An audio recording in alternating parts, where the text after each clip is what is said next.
Alright, we got a good show. We're talking about some UFC stuff on here tonight. We're going to go down the Fight Night results from Fight Night Live in Ottawa, which I attended this past weekend.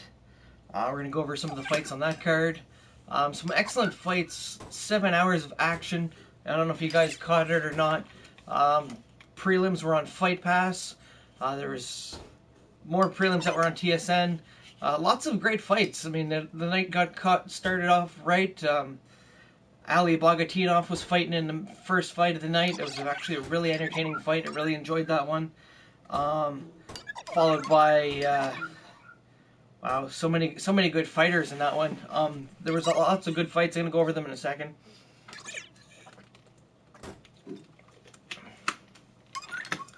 The UFC Fan Village was absolutely incredible. I got to meet some incredible fighters. I'll show off my autographs too later on in the show. I got to meet Chris Weidman. I got to meet Aljamain Sterling. I got to meet Chrissy Blair, Stevie Ray. So overall it was a really fun time. Lots of cool activities that they had at UFC Fan Expo in Ottawa. Yeah. Let's go over some of the prelims. Jason Sago defeated Leandro Silva. It was pretty much tied up, and then it was a split decision win for Sago, but that was actually a pretty decent fight. I didn't mind that fight. That was a pretty good one. Misha Chernoff defeats Ian Kutelba. That was a wicked fight, too. I mean, the crowd really got him going, chanting Misha throughout the fight. That really fired him up. That was an entertaining fight. Going down the list, Krzysztof Jotko delivered probably one of the best knockouts I've ever seen over Tandem McQuarrie, who is a highly touted fighter going into the bout. Hasn't lost a lot of fights. That was a fight a lot of people were looking forward to watching. It definitely lived up to the hype on that one. It was a good knockout for Jotko. It was an overall good fight. It was the only finish by knockout on the card, but we're gonna go down the list of some of the other fights on the card. Joe Sato defeats Chris Beal. Early on in that fight, though, it looked like Chris Beal was bringing the fight to Jotko, or to Soto, but in the end, it was Soto who came away with the win over Chris Beal.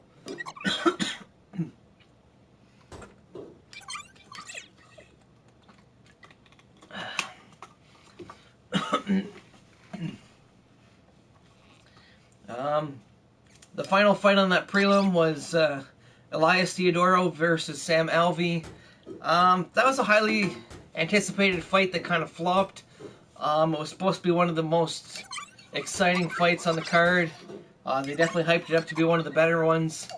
It was fairly lackluster. Not a lot of action back and forth between those two fighters. In the end, Elias Theodorou came away with the win, but it could have been a better fight, but overall it wasn't too bad. Random Marcos, on the other end, delivered a great fight against Jocelyn Lindberger. I mean, that was probably one of the better fights on the card. Kobe Covington against Jonathan Mornier, another great fight on that card, which was a brilliant fight. Definitely looking forward. Definitely, that was one of the ones that was really stood out for me on that card. Then you got into the main card. I mean, there were some great fights in the main card. Joanne Calderwood defeating Valerie Chernow by knockout in a flyweight bout. That was very exciting, very entertaining. Then we had Olivier Mercier defeating Thibault, which was a great fight as well. I mean, Mercier is ever improving. His ground game is really good. His striking is great. The kid's going to go places, I'm sure. Eventually he's going to get a title shot, I'm sure, out of it, and he'll definitely do really good in UFC. Probably one of the biggest standout fights on the UFC Fight Night Ottawa card was probably the former hockey enforcer Steve Bossy taking on Sean O'Connell. I mean, that was 5 rounds, 3 5-minute rounds, everybody throwing bombs. That was just a wicked fight to watch and to witness live. To be part of that, that was an absolutely incredible fight. Lots of action, lots of strikes. I mean, there was times in that fight that I thought Steve Bossy was going to finish him. It came super close to being finished a couple times, but I give O'Connell a lot of credit, man. The kid's tough. He can take a lot of punishment, man. He can take some good shots and keep going. And he was bringing the fight to Bossy. Bossy was bringing the fight to him. Both fighters were definitely bringing the fight to each other. It was probably one of the coolest things to watch. And then you get into this co-main event, Cowboy Cerrone taking on Patrick Cote, probably one of the most anticipated fights on that card. I was definitely looking forward to it. It definitely delivered for me as well. It was one of the better fights I've seen. I mean, how can you not love Donald Cowboy Cerrone? The guy's incredible. He's ever improving. His striking is just phenomenal. He's so tactical when it comes to throwing shots, and that's exactly what he did in that fight against Patrick Cote. Cote came out tough. He landed some good shots, but Cowboy was just tougher. He just seemed to have an answer for whatever Cote was going to throw at him. Landed a lot of good shots. Knocked him down at least 2 or 3 times in that fight before finishing it. I believe it was in the second round. But yeah, that was a fantastic fight between Cowboy and Patrick Cote. Probably one of the better fights that I've seen in a long time.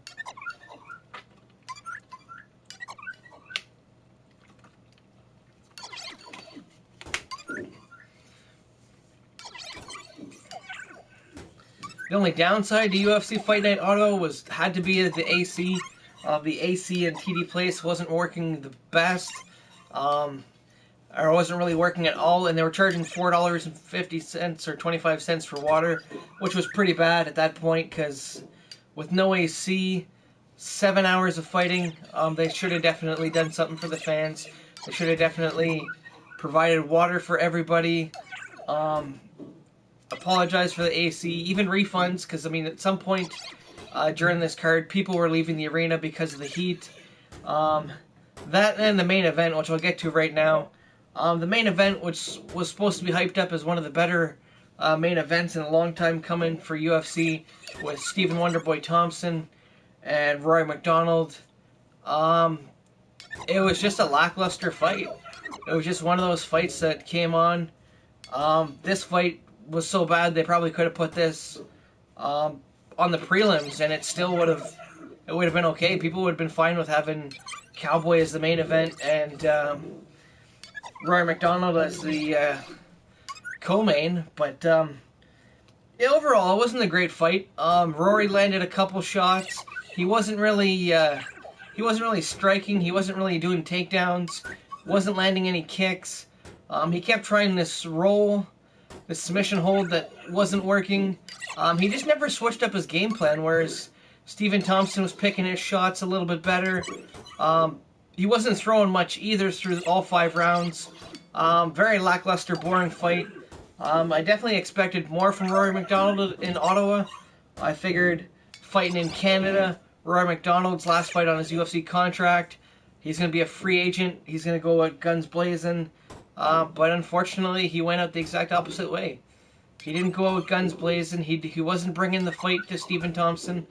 If he would have been bringing the fight to Stephen Thompson, landing shots, getting takedowns, throwing some kicks, doing different things in that fight, I'm sure he probably would have won. As a fan, too, of Rory McDonald, I was pretty disappointed in seeing that main event end the way it did, and seeing the way Rory fought. Especially on his last fight in his UFC deal, I thought he would have been a little bit better than what he was. Could have been ring rust too. I mean, he's been off for a while, but that was really no excuse for him to pour out a bad performance like that against a great fighter in Stephen Wonderboy Thompson, who now has got a shot at fighting Ruthless Robbie Lawler for the UFC Welterweight Championship. Probably after the fight that Robbie Lawler is going to have at UFC 201. Where he's taking on Tyron Woodley, which will probably be a classic fight. Definitely looking forward to that one. A lot of heavy shots will be thrown in that one. In the end, though, I think Robbie Lawler is going to beat Tyron Woodley, but overall, it'll probably be a decent fight. Yeah. But, I mean, right now it's International Fight Week. We got 3 big main cards coming up for the UFC. Definitely looking forward to watching these three main big cards coming up. You got Eddie Alvarez taking on Rafael dos Anjos. That's probably one of the most highly anticipated fights. That's going to be a great fight. Definitely looking forward to watching that one. Dos Anjos is a great striker. He's got great wrestling, great submissions. Eddie Alvarez, another great striker. It's going to make for fireworks. It's probably going to be one of the better fights of this year.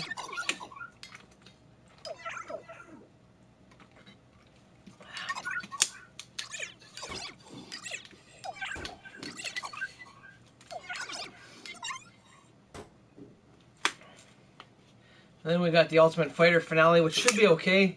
We got a wicked matchup with Joanna Jędrzejczyk taking on Claudia Gadelha in the main event. These two girls hate each other. The strawweight division, this is going to be an amazing strawweight fight between those two women. In the end, I probably see Joanna coming away with the win, but it's definitely going to be one of those fights that's going to be really, really close. Definitely looking forward to the Ultimate Fighter finale, leading up to the main card, the big one, the big fight as it is, UFC 200 on July 9th. So many big fights in this card. I mean, you got Jon Jones taking on Daniel Cormier in a rematch from their last fight. You got Brock Lesnar taking on Mark Hunt, Cain Velasquez, Travis Brown. Who else do you have on there? Frankie Edgar and Jose Aldo for the interim featherweight title. Winner of that fights Conor McGregor. I mean, that's going to be an epic fight. Definitely looking forward to that. Brock Lesnar taking on Mark Hunt. Probably going to be one of the better fights, too. Brock Lesnar and Mark Hunt. Lesnar hasn't fought since 2011, so Mark Hunt will definitely be a tough challenge for Brock Lesnar coming back to the UFC. Definitely looking forward to that card. A lot of good fights. In the end, I do see Jon Jones coming back with the title. DC's he's a good fighter, but I mean, Jon Jones just looks so big and so strong now. He looked bad in his last fight, yes, but for the Daniel Cormier fight, I'm sure Jon Jones will bring his A game. DC probably bring his A game too. It'll be probably a pretty close fight. I'm gonna say Jon Jones will probably take it by decision over Daniel Cormier. Frankie Edgar and Jose Aldo, I mean, that's going to be an instant classic as well. Either way, that fight will be good. Because, I mean, Frankie Edgar deserves a shot at Conor McGregor for a long time. I mean, he's been asking for one for quite a while. Jose Aldo, he really wants to avenge that knockout loss to Conor McGregor. It's going to be sparks going to fly, but I definitely see maybe Frankie Edgar edging one out by decision. If not, that's okay too, because Jose Aldo and Conor McGregor would make for a wicked rematch as well. UFC is definitely going to make a lot of money over that fight as well. Cain Velasquez and Travis Brown. I mean, this is Cain's chance really to get back into the title picture. A win over Travis Brown has to put him back up in the rankings. Definitely has to get him maybe next in line, or maybe one more fight before he fights the winner of Stipe Miocic and Alistair Overeem at UFC 203.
But I mean, yeah, well, there's definitely some good stuff going on here with UFC.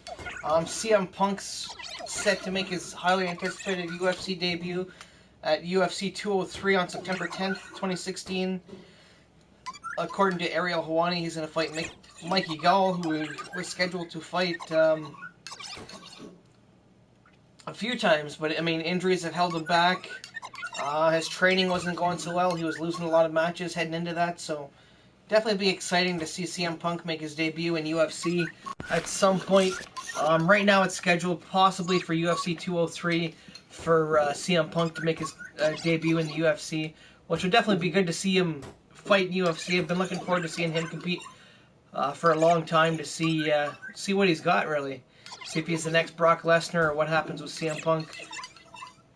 Joanne Calderwood's definitely, she's going to get a bonus. Dana White was saying she didn't get a bonus in Fight Night Ottawa. Bonuses went to Cowboy Cerrone for his TKO finish of Patrick Cote. And Steve Bossy got Fight of the Night for his epic performance against Sean O'Connell. But Dana White definitely said Joanne Calderwood will get a bonus and a new contract. I know she was hurting for money heading into this fight against Valerie Letourneau, but I mean, such a stellar knockout for Joanne Calderwood at UFC Ottawa. She definitely deserves the Fight Night bonus. GSP's making his big comeback, supposedly. He went through a mini camp. He's ready to go. Potential fights are on my list over here, or over there, for GSP's big comeback. Michael Bisping is at top of that list. Apparently GSP's camp has reached out to Michael Bisping regarding a fight between Bisping and GSP, so we'll wait and see what happens with that. GSP said he denied the rumors that his camp asked for the fight with Bisping, but it's definitely a fight that a lot of people want to see. I know GSP said if enough people want to see it, he definitely wants to do that fight. I definitely want to see it. I mean, both fighters are tied for most wins. GSP and Bisping would be an epic fight to determine who has the most wins in UFC. It's just going to be great for GSP. Conor McGregor is another fight that GSP is looking forward to at some point, maybe, depending how Conor McGregor's title defenses go. He's got the big rematch with Nate Diaz at UFC 202. Definitely going to be one of those big fights that a lot of people are looking forward to. If Conor can get the win over Nate Diaz at UFC 202, I mean, who knows? The door might be open for GSP and Conor McGregor in an epic super fight for the UFC fans. Nate Diaz, another one on that list for GSP to possibly be fighting. Robbie Lawler is one I'd really like to see. Robbie Lawler is a heavy hitter. He's a great striker. He's got wicked stand-up. And GSP's exact opposite. He's got great striking as well. He's got wicked wrestling. His takedown ability is probably he's probably the best takedown artist in the UFC. That's just another epic fight that I know a lot of people are looking forward to seeing, if it indeed happens, with GSP potentially coming back to fight in UFC. So I'm definitely looking forward to seeing what happens with George St. Pierre, possibly returning after his mini camp to UFC to take on maybe Michael Bisping, maybe Conor McGregor at some point. Who knows?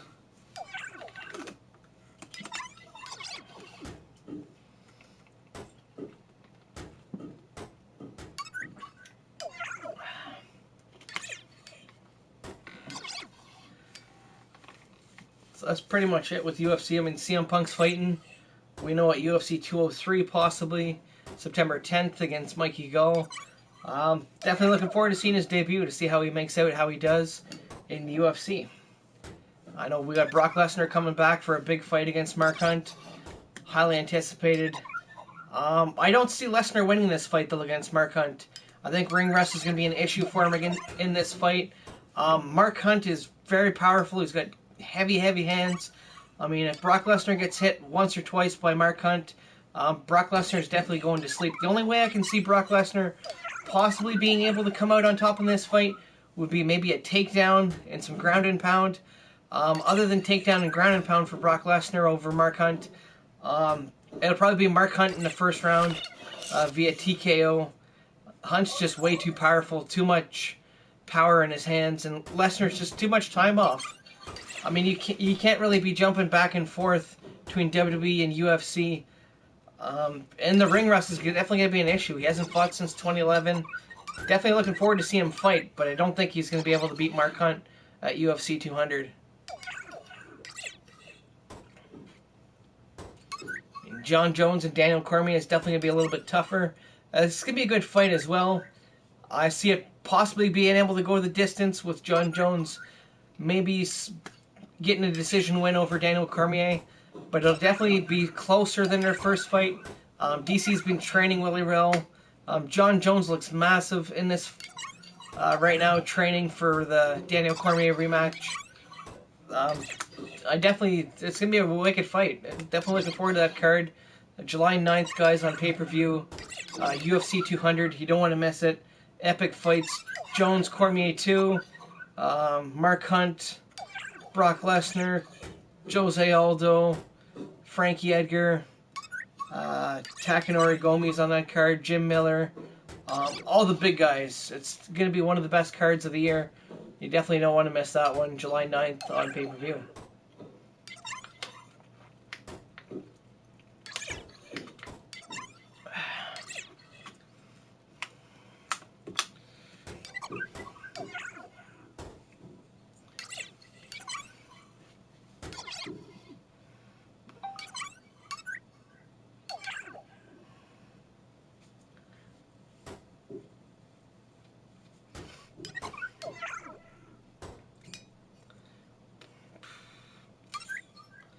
Fight Night Ottawa prelims, we're going to go over that quickly.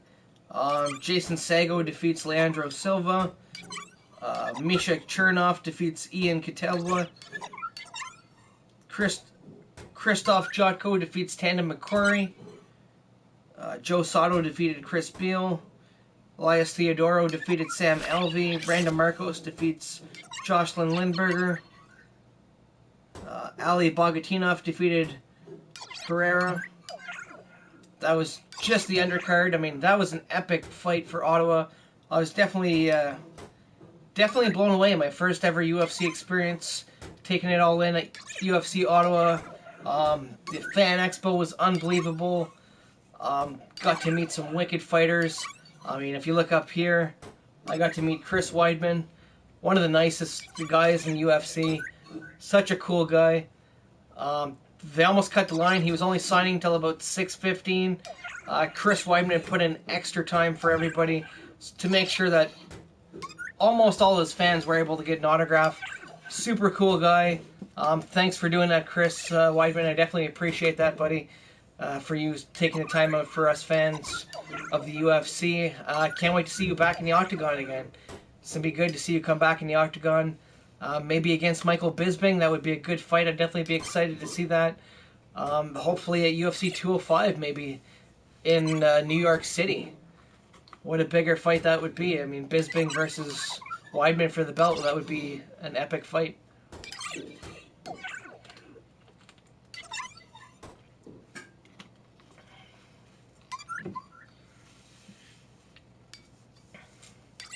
But no, the whole experience was absolutely amazing. I was glad I was able to take in the Fan Expo for both days, Saturday and the Friday. Got to meet some really cool fighters. I mean, Chris Weidman, as you can see at the top. I met Chrissy Blair, Aljamain Sterling, Stevie Ray. Super cool guys. Definitely was pretty neat meeting them. It was definitely cool going through the Reebok challenge that they have at the start where we registered. It registered my punching power, speed, skipping rope thing, did the reps. That was super cool. Cut a promo for the Fight Network. That was on there as well, that they were having everybody do to try and cut a promo for you to promote the UFC on the Fight Network. That was super cool. Got my hand wrapped by a UFC guy. That was pretty sweet. Yeah, it was just an absolutely amazing experience. It's definitely something that I'd love to do again if UFC ever comes back to Ottawa, which I'm sure they will. This card was probably a huge success for them, minus the AC issues inside TD Place. But besides the AC issues inside TD Place, this was probably one of the best experiences I've ever had. I'm so glad I finally got to take in a UFC. It's absolutely incredible. I certainly do hope they come back, maybe with a bigger and better card. Yeah.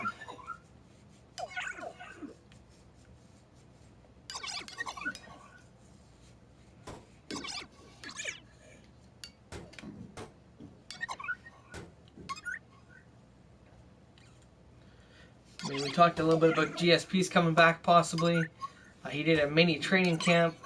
He looks good. He feels good. He's ready to do it again. Potential fights for GSP: Michael Bisping, maybe Conor McGregor, maybe Nate Diaz. Who knows? Maybe even Robbie Lawler. Sky's the limit right now, really, for GSP. The main fight I think they're trying to push is Michael Bisping GSP, which I think will be a wicked fight. Definitely one that I'd be looking forward to. Both guys are tied for most wins. This would be kind of to determine who's the best between the two of them. And I'd definitely be looking forward to seeing those two go at it. It's been too long for GSP to be out of the octagon. I'm excited that he's back. He was one of my favorite fighters watching UFC. Definitely love GSP. I mean, especially as a Canadian, he was one of our heroes. I mean, such a great fighter, such an amazing champion. He fought so well. He did so much for UFC. It's incredible that he's coming back. I'm definitely proud to see that he's coming back, possibly against Bisping. Going to be one of the best fights I've ever seen.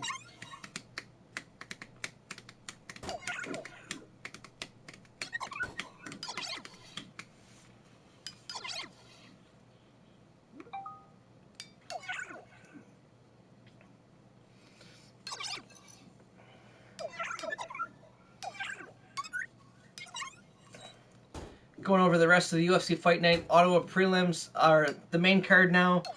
Joanne Calderwood defeated Valerie Lucerno via technical knockout in the first ever women's flyweight fight.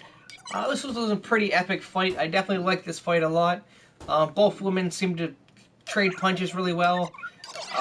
Calderwood landed some good shots on Lucerno. In the end, it was Calderwood coming away with the win, and what was probably a really good women's fight, especially for the first time ever flyweight women's division. This just opens the door for so many more women's divisions in UFC. Potentially, maybe we even see a featherweight division, which would be wicked for Cyborg. More good fights for Cyborg if she can compete at her regular weight limit at 140, 145. Definitely be some wicked fighters. It opens the door huge for UFC in this sense that there's so many more athletes out there at different weight classes, especially even in the female division. And they can certainly do really well with this. With these new additions, bringing a couple new divisions, make it a little bit more exciting for the fans. Definitely something that I'd look forward to seeing potentially maybe in the future for UFC. Definitely some good things coming from that. Olivier Aubin-Mercier defeated Thibaut Goudy, third round submission. Mercier just keeps getting better. I mean, the guy's a wicked fighter with his stand-up. His ground game's amazing. He was able to submit him in the second round. It was a wicked submission. He tried it quite a few times, but it was really slippery with the heat and everything. But eventually he was able to lock on the submission and get the win. So big congratulations go out to him. Canadians didn't do so bad on this card. Fight Night Ottawa, Canadians were 6-4, I believe, in the card, so that was a big bonus for them. They definitely made Canada proud. Steve Bossy delivered probably what was one of the best fights, maybe even Fight of the Year candidate against Sean O'Connell. Both fighters trading punches for 15 minutes. Absolutely amazing what those guys went through. In the end, Steve Bossy got the win, but that was definitely Fight of the Night. Probably one of the best fights on the UFC Ottawa card. The Tandem McQuarrie knockout was pretty good too. That's probably one of the highlights as well on that card. Cowboy Cerrone, Patrick Cote. I mean, this fight definitely lived up to the potential. Cowboy Cerrone put on an amazing performance against Patrick Cote. He was ready for the challenge. He came in there and he absolutely delivered. He outstruck Cote, knocked him down at least 2 or 3 times. Was able to finish him in the second round. Good job for you, Cowboy. You did well. Can't wait to see what's next for Cowboy Cerrone in the UFC. Maybe he gets on the UFC 200 card. I know Cowboy definitely wanted on the UFC 200 card. Knockout over Patrick Cote in the welterweight division. Definitely opens up the door for some interesting matchups for Cowboy Cerrone. Maybe we see Cowboy Cerrone, Robbie Lawler in the future. Who knows? I mean, it was really good. Stephen Thompson was in the main event against Rory McDonald. This fight had all the hype in the world on it. But unfortunately, he failed to deliver all that hype. Rory McDonald kind of sat back. He waited for Thompson to strike him. Thompson was throwing a few punches. Rory wasn't really doing much. Tried to do a couple rolls. Didn't work. He just never really switched up his game plan. I mean, if that wasn't working, I don't know why Rory wouldn't switch it up. Throw some punches, throw some kicks, get some takedowns in there, try and work some other submissions. He definitely could have done a lot better than what he did in that fight against Stephen Thompson, but big congratulations to Stephen Thompson. You put on a good fight, man. You definitely delivered. That was a great performance by you. Unfortunately, Rory didn't deliver on his sense. He didn't really bring the fight to Thompson, so there was no way that Rory really would have won this fight going forward. A lot of people were booing. There wasn't a lot of action. It was built up to be huge.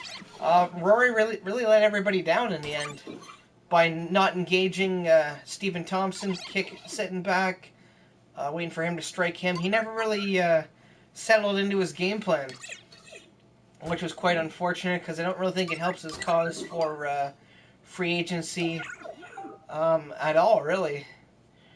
I mean, it certainly won't help his cause for another UFC contract. If he keeps putting up boring performances like that, there's no way Rory McDonald is going to get another contract with the UFC. Potentially, maybe he goes to Bellator, has some fights there, but I mean, Rory's definitely got to improve his game. He's definitely got to step it up.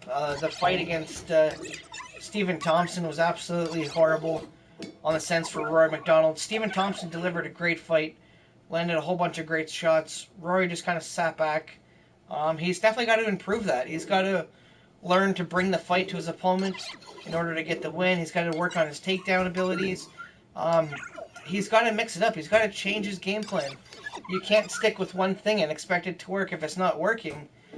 You got to switch it up. You got to try something different.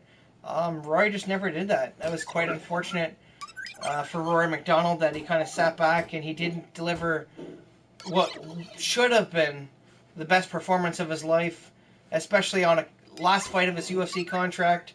That was a huge letdown for me, really, to see Rory go out like that. That was absolutely terrible to see him go out like that.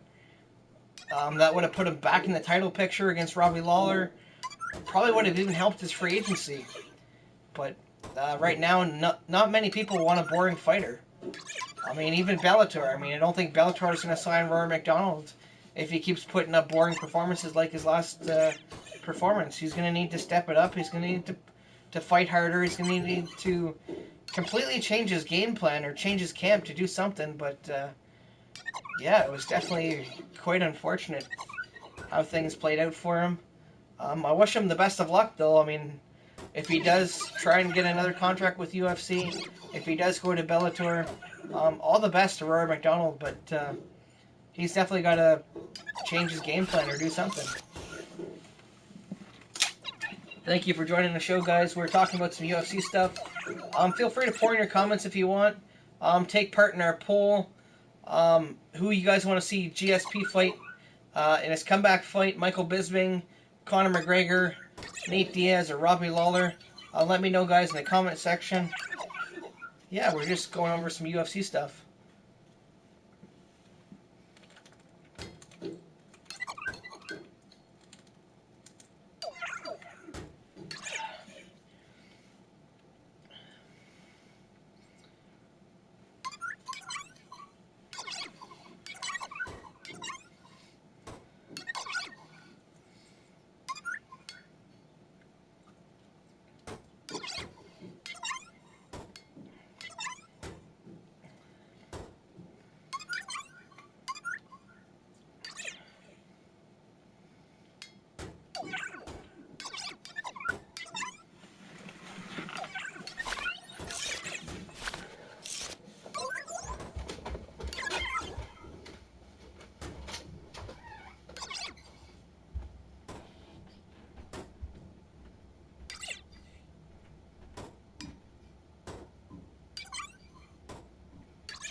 Oh yeah, guys, if you want to see my autographs, I'll show you my autographs, what I got.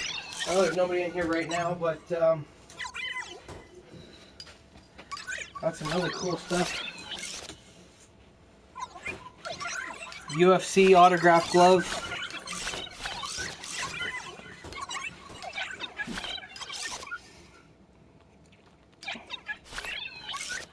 Aljamain Sterling and Stevie Ray autograph glove.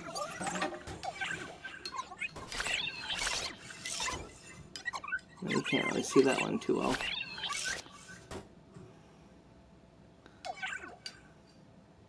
Chrissy Blair autograph glove.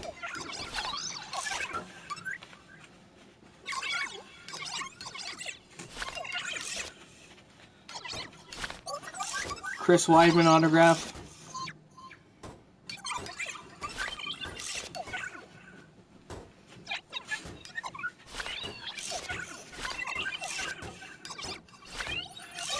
Chrissy Blair's autograph.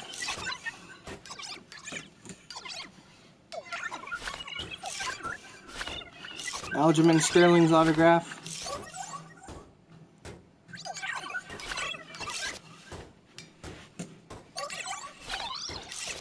And Stevie Ray's autograph.